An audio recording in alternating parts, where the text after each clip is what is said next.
Gordon said it in the front office with his accountant present, in the same casual tone he used to tell clients what their lawn maintenance would cost. Take what I offer or get nothing. There's nothing else to find. He meant the marital estate. He had been managing the company's books for 2 years in a way that made the estate appear smaller than it was. What he had not considered was that I was the one who had been filing the quarterly reports, and that for 18 months I had been sending a copy of every filing to a personal archive folder, not because I suspected anything, but because I am the person who keeps copies. That archive held $1.4 million in suppressed revenue. My total at the end of the case was $1.6 million. Gordon's offer had been $140,000. Good day, dear listeners. It's Lena again, and I'm so glad you're here with me today. Before we begin, please take a moment to subscribe to the channel and tap the like button. It helps these stories reach the people who need them. And tell me in the comments which city you're listening from. I love seeing just how far these stories travel. People always say that the person who controls the money controls the power. Have you ever heard that? I kept the books for 16 years. What I learned is that the person who controls the records controls something else entirely, the truth of what the money actually did. Authority and evidence are not the same thing. One lets you decide. The other lets you prove. Do you see the difference? Gordon understood authority. He understood how to stand in a room and make people believe his version. He had spent 25 years developing that skill. It had made him comfortable in the particular way that comfort, over time, makes a person careless. He had forgotten one fundamental thing. The person in the back office, processing the actual numbers, was not invisible. She was the record. And the record, dear listeners, does not negotiate. Let me take you back to the beginning. A story like this one earns its meaning in the details of ordinary time, in the years before the front office, the folded page, and the single question that changed the shape of everything. I was 37 years old when I joined Gordon's commercial landscaping company, 8 months before we married. I had been doing administrative work for 12 years by that point, first at a regional property management firm in Charlotte, then at a small logistics company in Durham, and I came to Gordon's operation with a filing system already built in my head. A habit developed so thoroughly that it no longer felt like a choice. You process the document. You confirm the figures. You file the submission. You keep the copy. My supervisor at the Charlotte firm had taught me the principle on my 3rd day. A document you cannot retrieve is a document you never had. I had not needed it repeated. The company at the time had 4 field crews, annual revenue, roughly $800,000. By the time I am telling you about, it had grown to 19 crews.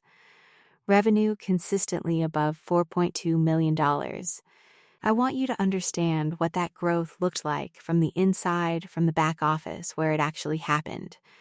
It looked like payroll runs every 2 weeks for 31 employees.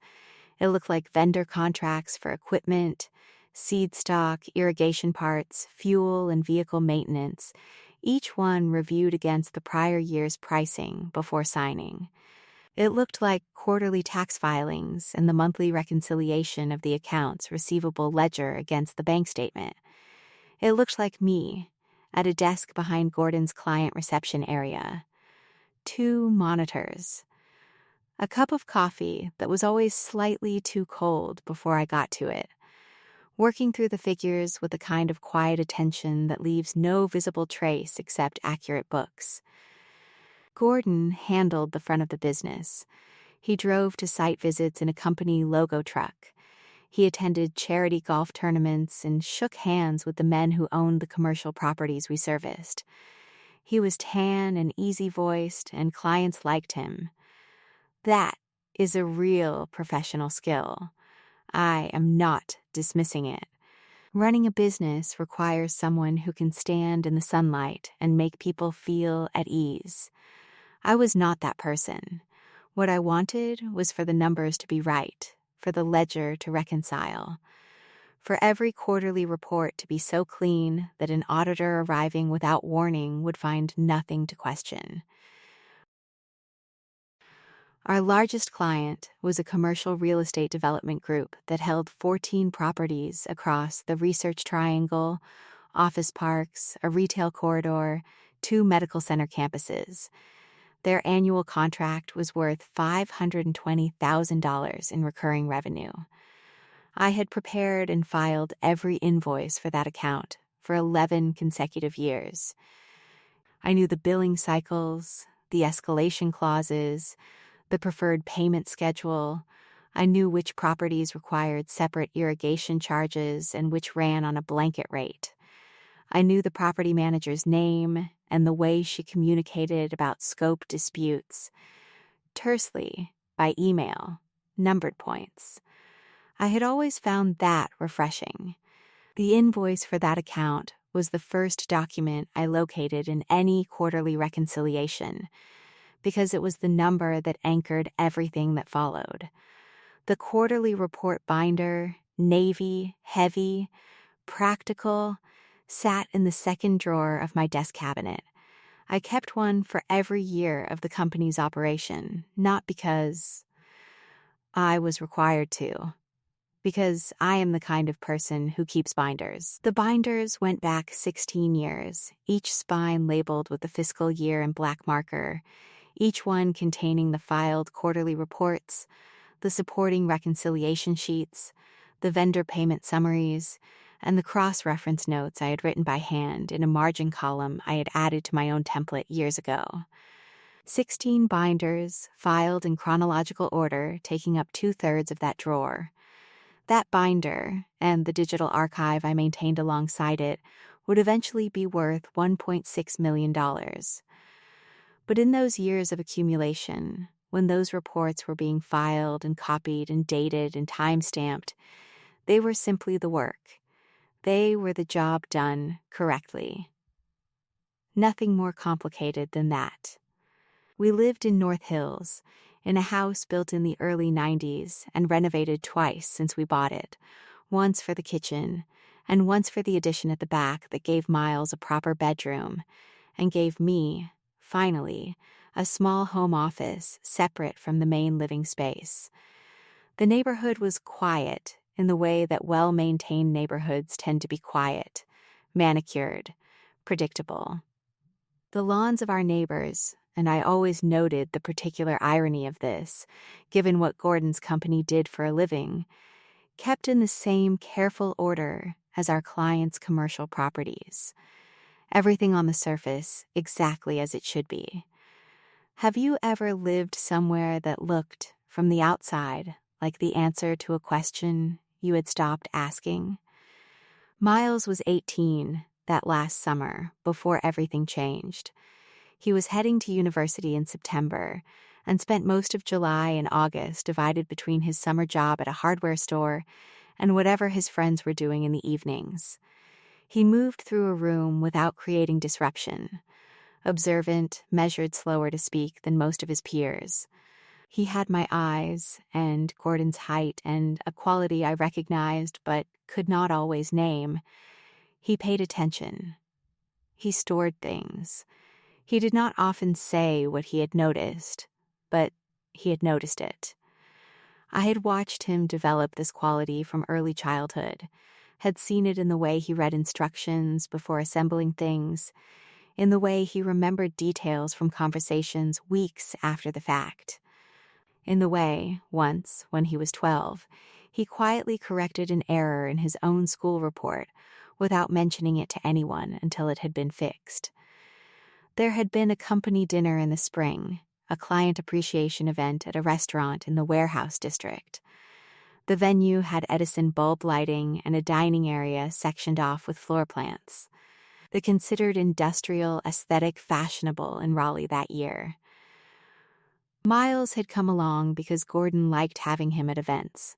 I had spent the drive over mentally reviewing the catering contract, a fixed-price arrangement, subject to a headcount adjustment clause I had flagged when the invoice arrived, which Gordon had told me was fine to process as submitted. I was thinking about the headcount clause when Gordon introduced me mid-evening to one of the anchor clients, a man in his early 60s with a very firm handshake and the comfortable authority of someone who has been the most important person in a room for many consecutive years. Gordon said, and this is Harriet, my administrative assistant. He did not pause. He did not add anything. He moved the conversation forward. Miles was 3 feet away. He heard it. I absorbed it the way I absorbed most things in those years, by directing my attention to something concrete and manageable. The headcount clause, the catering invoice, whether the total would reconcile. Miles said nothing in the moment, and neither did I. But when we drove home that evening, Miles was quiet in a way that was different from his usual quietness. It was the quiet of someone who has registered something and is deciding what to do with it. He did not say anything. He did not need to. I already knew what he had noticed. The first sign that something was changing in the company's financial workflow came approximately 19 months before the divorce petition was filed. It arrived dressed as an improvement, which is the most disarming way that a disruption to a system can arrive. Gordon began submitting final approval on quarterly reports before I had completed my cross-reference check against the receivables ledger. The sequence had been in place for 16 years. 16 years without variation. I produced the draft, I cross-referenced, I finalized, I filed. I kept the copy. The new sequence was, I produced the draft, Gordon reviewed and approved, I filed. The cross-reference step was being bypassed. He described the change as streamlining. That was the word he used. Have you ever had someone alter a process you had kept correctly for years and call it an improvement? I noted it. I did not raise it. The word streamlining carries a particular social weight. It implies that whoever questions it is resistant to progress, is the kind of person who slows things down. I was not interested in that conversation. I continued the cross-reference check privately after the submission as a matter of my own record-keeping and kept copying each filed version to the CR archive folder on the shared drive as I had always done. The streamlining, in practice, streamlined nothing. It only removed one set of eyes from the process before the numbers went out.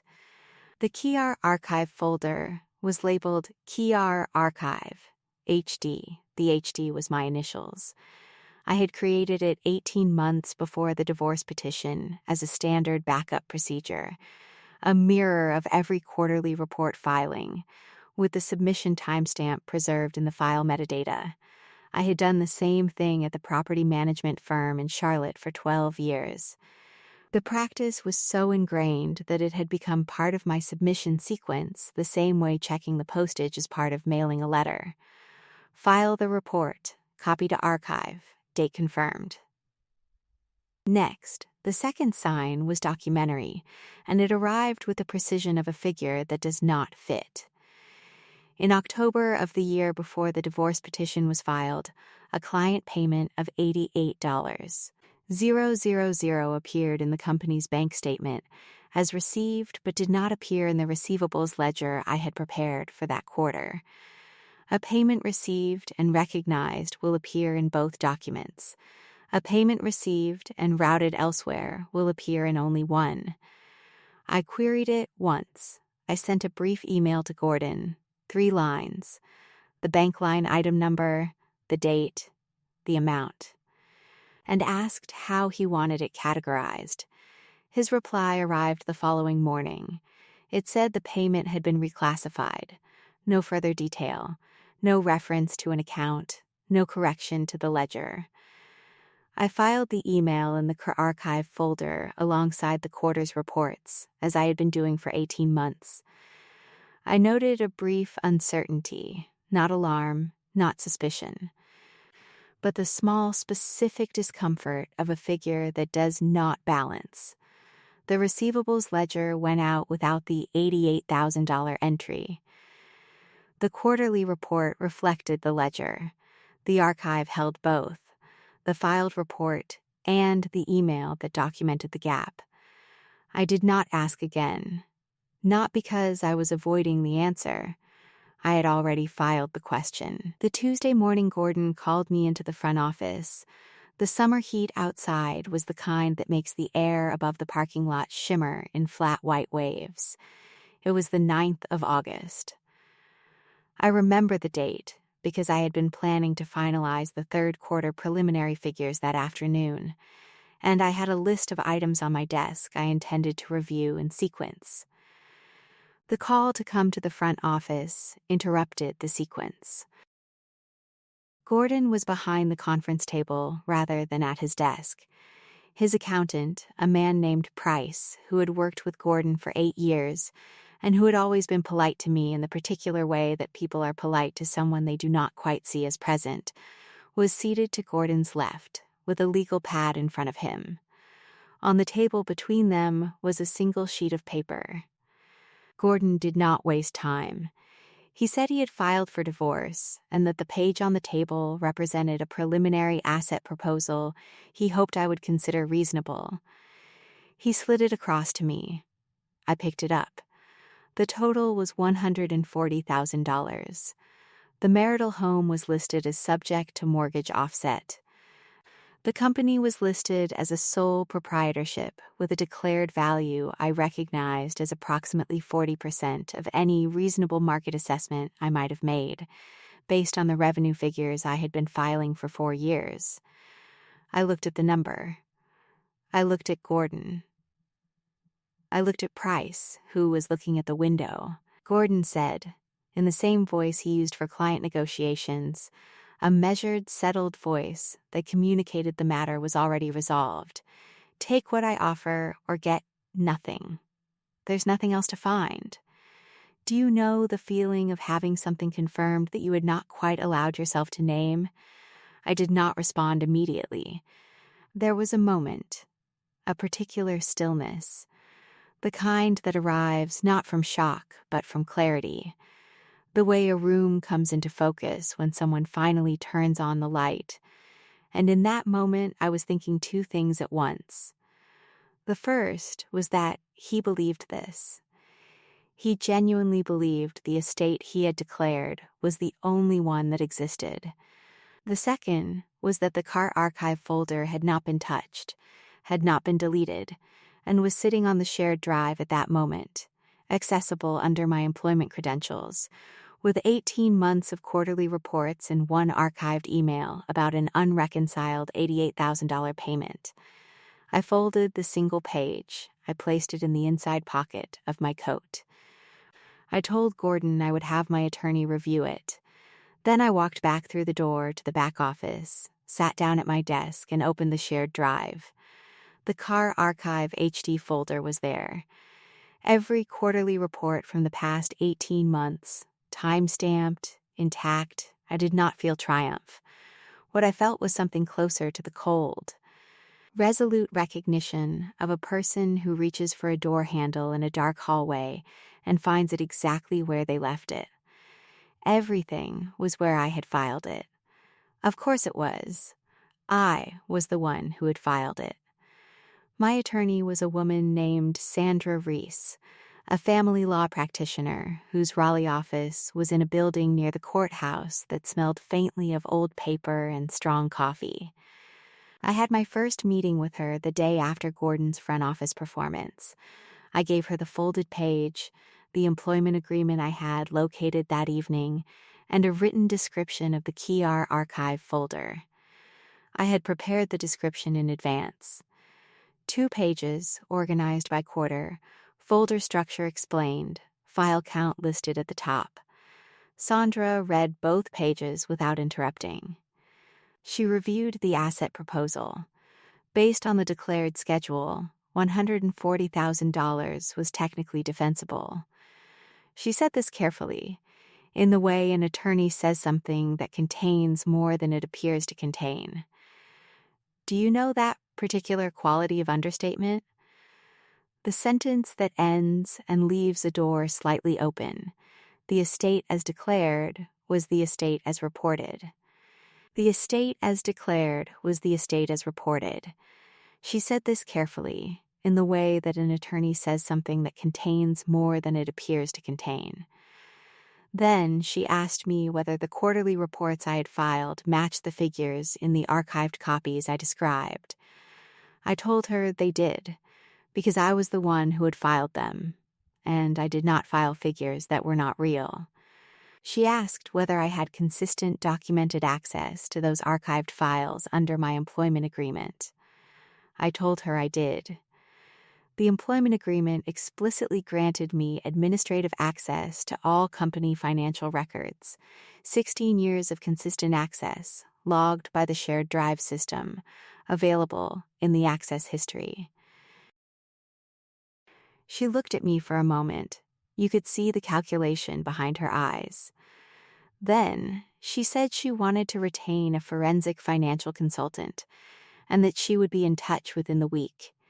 She stood and shook my hand with the efficiency of someone who has already, in her mind, moved on to the next step. I appreciated that quality. I recognized it. The consultant's name was Constance Abubakar. She was 47 years old, with a forensic accounting practice that specialized in divorce and business valuation disputes. Sandra's office sent me her credentials in advance of the meeting, and I read them the evening before. Her case history, her deposition record, a sample report she had provided as a demonstration of her methodology. She had worked on 14 cases involving revenue suppression in small to medium private businesses. 11 court testimonies. Her report structure was the most organized external document I had reviewed in years. I noted this with something close to professional respect. The meeting was on a Wednesday morning.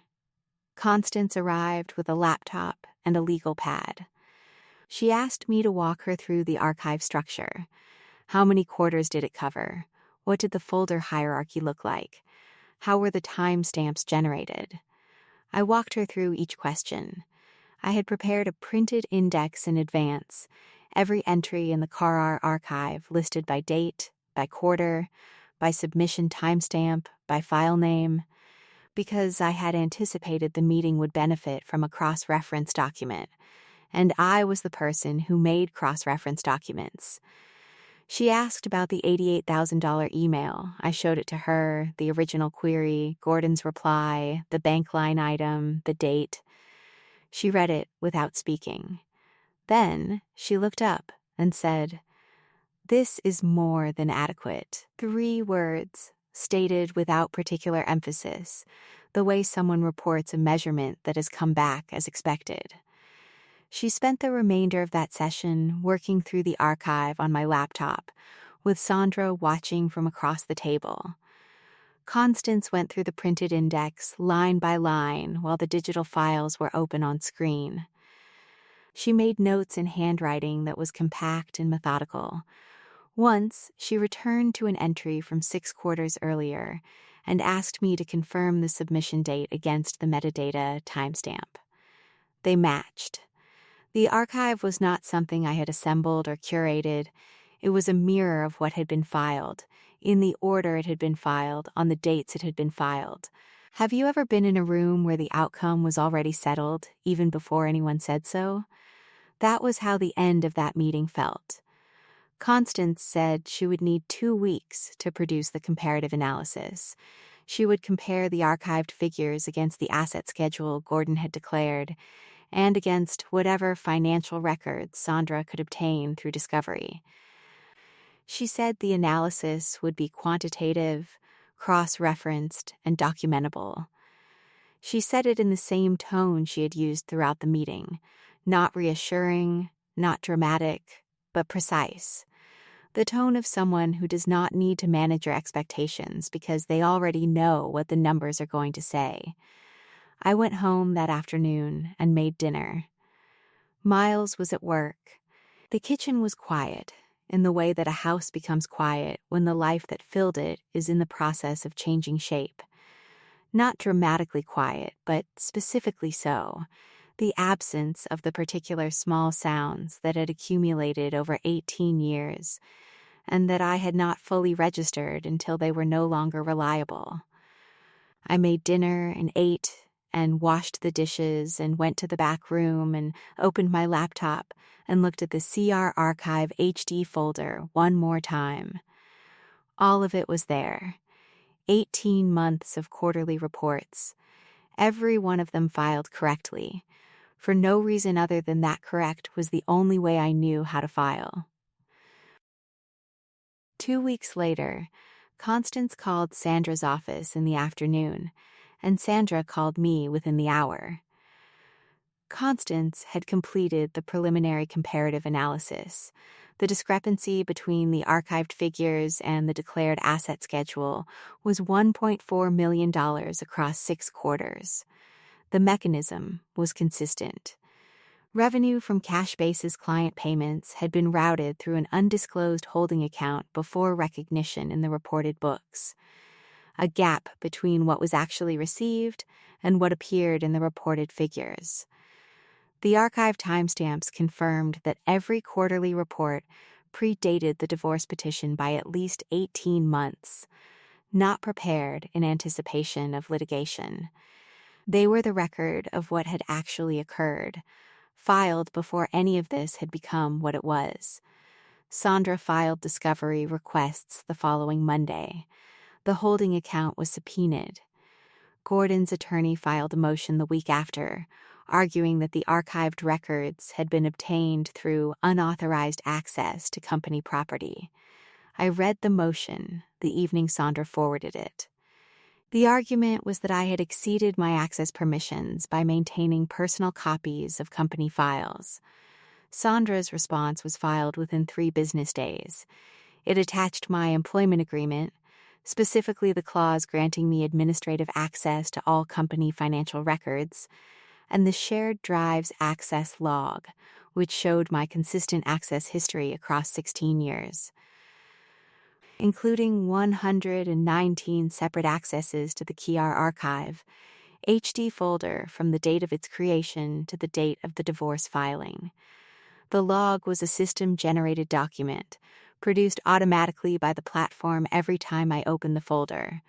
119 entries, each one time-stamped, each one consistent with 16 years of ordinary work. The motion was denied. I want to tell you something about the 10 days between the motion being denied and the phone call on the Sunday evening, because those 10 days had a particular quality that I think is worth describing. The legal process was moving, discovery was in motion, Constance's analysis was complete and in Sandra's hands. The subpoena was issued and the response would come in its own time, on the timeline of a legal process that does not accelerate or slow for the convenience of anyone involved. What I did during those 10 days was work. What do you do when the structure you have been part of for 16 years is dissolving around you? You build your own. I had, in the months since the divorce filing, quietly begun building something of my own. A consulting practice, small business administrative operations, the kind of back-office work I had been doing for other businesses for 16 years, now done for my own clients, under my own terms. I had 3 clients in those early months, a small catering company in Cary, a residential property management firm in Durham, and a veterinary practice near Cameron Village that had been managing its accounts receivable with a spreadsheet and a great deal of optimism. For each of them, I had built a filing system, a reconciliation template, a quarterly report structure. For each of them, I had explained, in the first consultation, the same principle my Charlotte supervisor had given me 2 decades before. A document you cannot retrieve is a document you never had. I billed 40 hours in the 10 days between the denied motion and the Sunday phone call. I built a cross-reference template for the vet practice and reconciled their previous 2 years of accounts receivable, finding a discrepancy of $7,400 in unbilled services that the practice had not noticed. I noted it without drama and sent a 1-page summary. They called me back the same day. That call, that particular exchange. The practical satisfaction of a figure that had been wrong and was now corrected was the clearest evidence I had that I was going to be fine. Not eventually fine, already fine. The work was there. It had always been there. I had simply been doing it for someone else. The phone rang on a Sunday evening. Miles was out. The house was quiet. I was at the kitchen table reviewing Sandra's discovery timeline, a glass of iced water on one side and a notepad on the other, when the phone showed Gordon's personal number. I answered it. He said he wanted to handle things differently. He said he thought we could come to a reasonable arrangement without the involvement of forensic consultants and depositions and what he called the machinery of litigation. His voice had a quality I had not heard in it before, a careful, managed quality, like a man who has looked at the road ahead and found it considerably longer than he had anticipated. He did not name a figure. He did not reference the archive. He simply said that he believed they could find a way forward that was less adversarial. I told him that my attorney handled all communications and that he should direct his attorney to contact her. Then I set the phone face down on the table. What do you say to someone who has just discovered the map does not match the territory? I said nothing more. The conversation was over. The process was doing the talking now, and the process was not going to stop. I sat for a moment and thought about what that call meant. Gordon had looked at something, some figure, some document his own attorney had shown him, and recognized for the first time that the estate was not the size he had told himself it was. The machinery of litigation was already doing precisely what it was designed to do. The subpoena was issued. The holding account was producing its records. The Kiar Archive HD folder was already in Constance's hands, organized and time-stamped and entirely unambiguous. Gordon was calling because he had understood something. In the 10 days since the motion was denied, the arithmetic had stopped being on his side. He had done the calculation. It did not come out the way he had expected. I picked up the notepad and wrote a single line at the top of a fresh page, Sunday call, declined to discuss terms, referred to attorney. Then I filed the note in the folder I was keeping for correspondence related to the proceedings, because that was the sequence. Document it, file it, keep the copy. 3 days after the Sunday call, Sandra asked me to come in. Have you ever sat in a lawyer's office and felt not anxious, but simply operational, as if the meeting were a reconciliation you had already done in your head? That was how I felt. I sat across from Sandra in the chair I had occupied every time I had been to her office, with the same cup of water in front of me and the same particular quality of afternoon light through the blinds.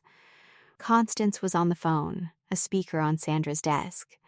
Constance had been reviewing the holding account records as they came in through the discovery process, and she had found something additional. There was a pattern beyond the 6 quarterly routings. The holding account showed 7 smaller deposits in the months between quarters, amounts ranging from $12,000 to $41,000. That corresponded to what the bank records identified as cash basis payments from secondary clients, not the development group. Smaller accounts, the kind that paid late and irregularly, and that I had spent years chasing in the receivables follow-up cycle. 11 years of following up on those payments. 11 years of sending polite reminder notices in the tone I had calibrated to be firm without creating hostility. Every one of those payments had shown up, eventually, in the bank statement. Not all of them had shown up in the ledger. Constance said she was adding the secondary deposit total to her analysis. The revised discrepancy figure, once the additional routing was included, was $1. $6 million across 7 quarters, not $1.4 million across 6. She said this without commentary, the way she said everything. Sandra asked whether the additional routing changed the dissipation classification. Constance said it reinforced it. A 6th quarter was one thing. 7 quarters, including smaller systematic deposits that required the same mechanism, suggested a pattern that extended further back than the 6 quarters she had initially identified. Do you understand what that meant? The archive I had kept for 18 months had captured 6 quarters. The holding account, once subpoenaed, revealed a 7th quarter's worth of routing that the archive had not been built long enough to document, but the holding account transaction history had documented it independently. The archive and the subpoena were corroborating each other from 2 directions. The figure in Constance's revised report was $1.6 million in suppressed revenue, not $1.4 million. The case that had already been very well documented had become, in the 3 days since the Sunday phone call, more thoroughly documented still. I drove home from Sandra's office thinking about something my Charlotte supervisor had said about the purpose of cross-referencing. She had said that a cross-reference is not there to find what you expect to find. It is there to surface what you did not expect. You build it out of habit. Then the habit shows you what you missed. I had built the archive out of habit. The archive had shown Sandra and Constance, and now the subpoena had shown the court what had been missed, systematically, over 7 consecutive quarters, in a pattern that had never varied because there had never been any reason for it to. The subpoena response arrived 2 weeks later. The holding account had a balance of $340,000 at the time of the divorce petition. Its transaction history showed 6 consecutive quarters of deposits that corresponded, in amount and timing, to the gap between the archived figures and the declared asset schedule. The routing pattern was systematic. Cash basis client payments appeared in the company's bank statement. Then, a portion transferred to the holding account within 2 to 4 business days, before the recognition entry appeared in the receivables ledger. The effect on the reported quarterly figures was to reduce them by exactly the amount transferred. Quarter after quarter, the same mechanism, the same sequence. The largest single routing was $220,000. It corresponded to a payment from the Commercial Real Estate Development Group, the largest client, the $520,000 annual contract. The account I had managed for 11 consecutive years. The payment had appeared in the company's bank statement. It had then been divided, $300,000 recognized in the receivables ledger, $220,000 routed to the holding account. The invoice I had prepared and filed showed the full $520,000. The reported receivable showed $300,000. The holding account showed the $220,000 difference. 3 documents, 3 figures. The arithmetic was not complicated. I reviewed the subpoena response at Sandra's office on a Tuesday afternoon. She laid the documents out on the conference table, the holding account statements, the company bank statements, the archived quarterly report entries for the corresponding periods, arranged side by side, quarter by quarter, 6 sets of 3 documents each. Each set told the same story in a slightly different format. I looked at them without speaking for a moment. Then I said, he thought I'd filed these from the reported figures. He didn't understand that I filed them from the actual ones. Sandra said, that's exactly what Constance's analysis demonstrates. I looked at the $220,000 entry. I had filed the invoice for that payment. I had filed the quarterly report that should have included it. The quarterly report in the archive reflected the invoice. The declared ledger did not.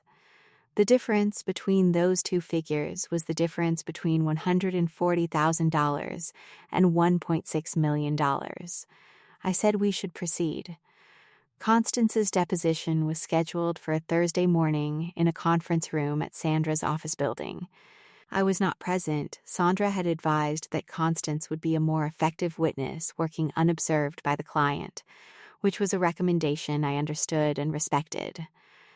I was at my home desk that morning, finalizing the quarterly reconciliation template I was building for the catering company in Cary, when Sandra called at noon. She said Constance had been clear, organized, and uninterrupted. The opposing counsel's cross-examination had focused primarily on the archive's origins. Was it created in anticipation of litigation?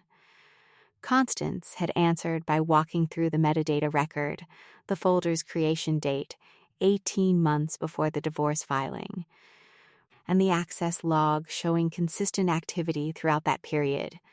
She had referenced the affidavit I had provided describing my identical archiving practice at the Charlotte property management firm, which she had verified independently through that firm's former IT director. The access pattern was identical to my previous employer's records. The argument that the archive had been created in anticipation of divorce had no traction against the evidence of a 12-year professional habit. Then, Price was deposed. Sandra told me it had taken 3 hours, which is long for a deposition of this scope. The length came not from dispute, but from confirmation. Price spent 3 hours verifying the accuracy of Constance's analysis, because the figures did not leave him another option. When presented with the archived quarterly reports beside the declared asset schedule, the holding account transaction history, and the gap figure for each quarter, Price confirmed each line. He confirmed the holding account existed. He confirmed the routing mechanism. He confirmed the $1.4 million total discrepancy. The accuracy of the $1.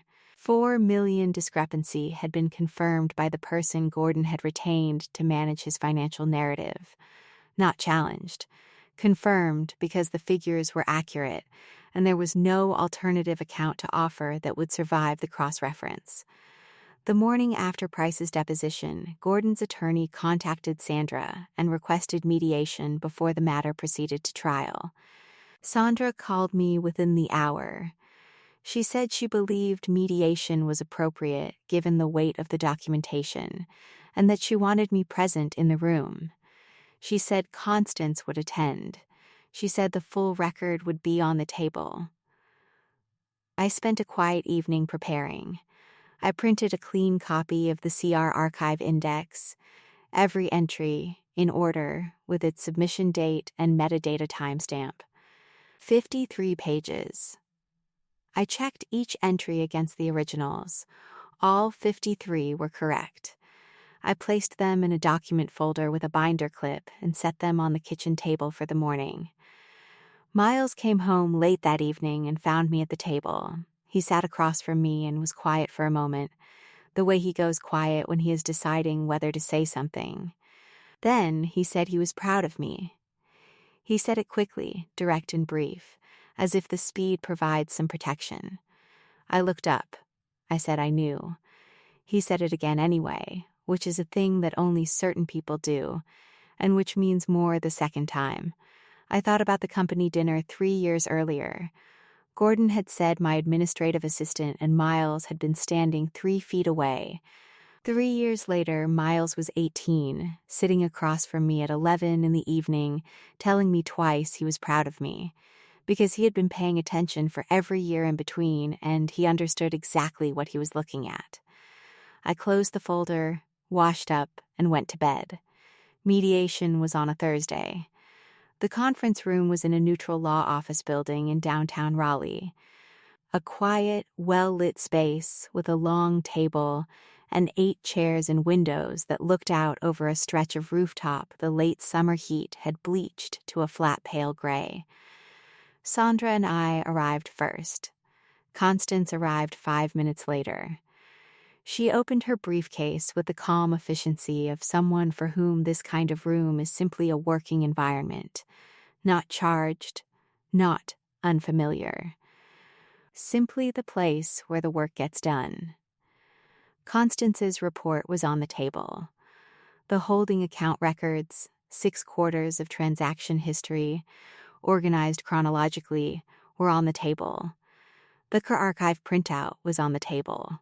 53 pages of quarterly reports, each with its file name, its submission date, its metadata timestamp. Bound with a binder clip in the order they had been filed, I had checked every entry twice. Each one was correct. Gordon arrived with his attorney and an associate. Gordon was wearing the same kind of clothes he wore to client meetings, a pressed shirt, no tie, the practiced ease of a man who has spent his professional life being the most comfortable person in the room. He sat across from me. He did not look at me directly when he sat down. His attorney worked through the preliminary materials while Gordon sat beside him. The room was quiet, the particular quiet of everyone reading at once. Outside, below the window, a vehicle moved through the street. A door closed somewhere in the building. You know that stillness, the particular quiet of a proceeding that is already, somewhere in the documents on the table, resolved itself. Outside, somewhere below the window, a vehicle moved through the street. A door closed somewhere in the building. The particular stillness of a proceeding settling into itself, every person present understanding that what was about to happen had already been decided by the documents on the table. Sandra presented the analysis formally. She walked through the dissipation finding, the legal classification that describes a spouse who deploys marital assets to reduce the other's equitable share. Under North Carolina equitable distribution law, a finding of dissipation entitles the injured party to an unequal distribution in their favor.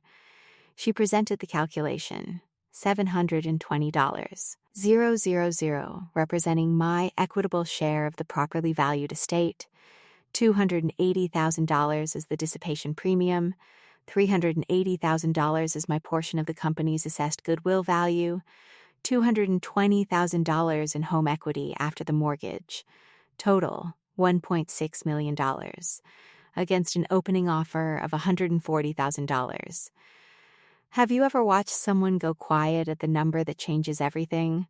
Gordon's attorney reviewed the dissipation finding. He asked one clarifying question about the holding account balance at the time of filing. Sandra answered with a subpoena figure. He made a note. He asked nothing further. Gordon sat across from me and looked at the table. He looked at Constance's report. He looked at the Corsair archive printout, 53 pages of quarterly reports, filed correctly and completely for 18 months, before any of this had become what it was. His attorney said something to him in a low voice, and he nodded without responding. Then he looked up, not at me, at the printout. He said, very quietly, and the room was quiet enough that everyone heard it, "She kept all of it." It was not directed at anyone. It was the kind of statement a person makes when they have finally arrived at the actual fact of a thing they had been managing not to know. Not anger, not accusation. Recognition, plain and unadorned. She kept all of it. Yes, that was exactly what had happened. His attorney slid the revised offer across the table. I put on my glasses and looked at the number. Then I looked at the Corsair archive printout. I thought about the Tuesday morning routine of the past 18 months. Produce the report, cross-reference, file, copy to archive. The sequence maintained without strategy, without suspicion, without any awareness that it was building something. I thought about the second drawer of my desk cabinet, with 16 binders filed in chronological order, each spine labeled in black marker. I thought about the $88,000 email, 3 lines, filed alongside the quarter's reports because that was where it belonged. I thought about the Charlotte property manager who had taught me the principle on my 3rd day 20 years ago, and how I had never once needed a reason to follow it because the sequence was simply the sequence, and the sequence was right. The revised offer was $1.6 million in total distribution. I accepted. The transfer was completed in 8 weeks. 8 weeks of paperwork executed in sequence, account transfers, the deed on the North Hills house, the business valuation certification, the dissipation premium disbursement, each document moving through its proper process until the process was complete. I was present at every signature. I read every document before signing. I kept copies of all of them. I moved in October to Cameron Village, a neighborhood I had always found appealing for its older oaks and the sense that it had accumulated rather than been constructed. I rented a house smaller than North Hills, quieter, with a spare room I immediately converted into an actual office, not a back office behind someone else's reception area. A desk in a room with good light, a filing cabinet I selected myself, 2 monitors, and on the wall, framed simply, the consulting agreement for the first client I signed after the divorce was finalized. The practice has grown since then. I have 6 clients now, all of them small commercial operations in the Research Triangle, a landscape maintenance company, a specialty print shop, a medical billing service, the catering company in Cary, the veterinary practice, and a small commercial cleaning firm. For each one, I have built the same filing system, the same reconciliation template, the same quarterly report structure. For each one, I explain the same principle in the first consultation. A document you cannot retrieve is a document you never had. A few have told me it sounds obvious. I tell them that obvious things become invisible through familiarity, and that invisibility is where most problems begin. Miles started university in September and calls on Sundays. Have you ever built a week around a single recurring thing? You can. That call is enough. We talk about his coursework. He is studying economics, which surprised me for approximately a week and then, on reflection, did not surprise me at all. He has my instinct for figures and Gordon's ease with concepts, and he is building something from the combination that will be his own. He asks good questions. He remembers the answers. We talk about whatever he has noticed during the week, and he notices a great deal. He mentioned in one of those Sunday calls in late November that the Commercial Real Estate Development Group had not renewed their contract with Gordon's company.